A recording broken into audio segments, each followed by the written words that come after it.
Chers amis d'un nom de la tzedaka, oui, encore une mitzvah et encore une mitzvah. Et on ne sait jamais quelle sera la mitzvah qui va déborder. Quelle sera la mitzvah qui va mener la balance dans le bien. Espérons que c'est celle-là. Joignez-vous à nous. Et partageons un Dvar Torah. Relié à la paracha de cette semaine, où nous étudions les différentes lois de cacheroute. Qu'est-ce qui est caché et qu'est-ce qui n'est pas caché. Vous savez,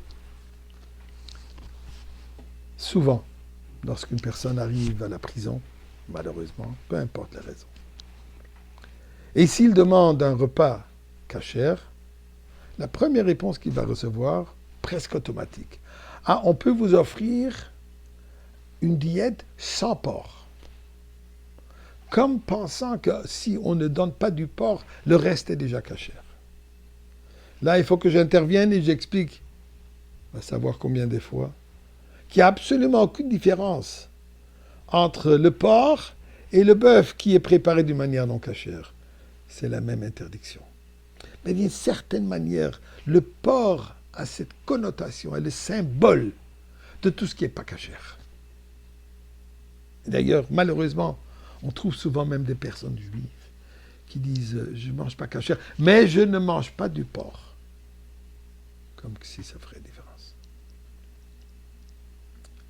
Et ce qui est de remarquable, le porc s'appelle en hébreu le chazir. Le mot chazir, en réalité, représente aussi, veut aussi dire retour, l'arzor, retourner. Et nos sages nous disent ce que ça représente, qu'un jour viendra où ce porc retournera. Retournera où? Redeviendra cachère.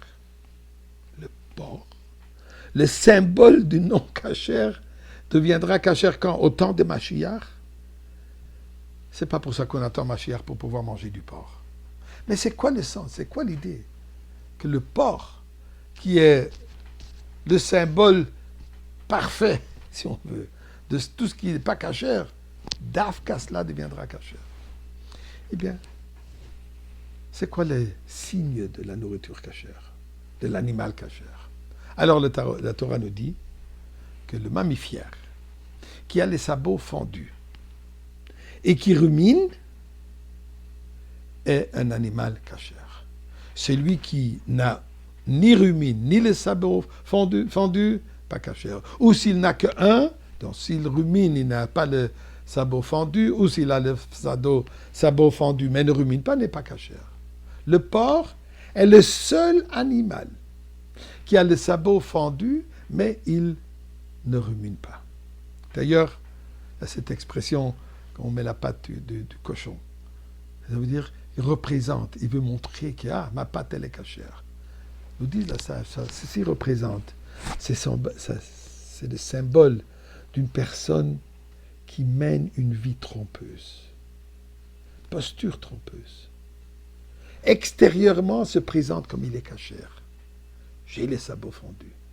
Mais à l'intérieur, ce qu'il mange n'est pas cachère. Son intérieur est mauvais. Son extérieur représente d'être bon. D'ailleurs, le Rambam nous dit que se présenter d'une manière trompeuse fait part de l'interdiction de ne pas mentir. La Gemara nous dit que Rabbi Gamliel a renvoyé des élèves que si leur intérieur n'était pas aussi bon que leur extérieur. Il faut mener une vie honnête. Donc le porc, à l'instant, représente une vie malhonnête.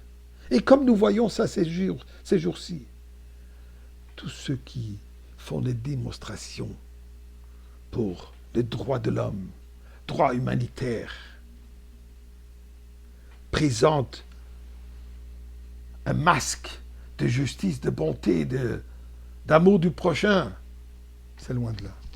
En réalité, à l'intérieur, c'est la haine contre les Juifs. Mais qui se manifeste. Et c'est voilé. Ils cachent leur visage. Parce qu'en réalité, c'est exactement ça. Ils cachent leur intériorité. Mais il montre une façade extérieure. Le temps de Mashiach est le temps où tout sera dévoilé, tout sera clarifié.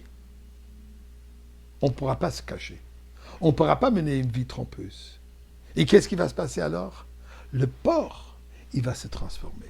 Le porc, il va s'améliorer, où son intériorité deviendra aussi cachère que son extériorité. Et pour cela, on pourra le consommer.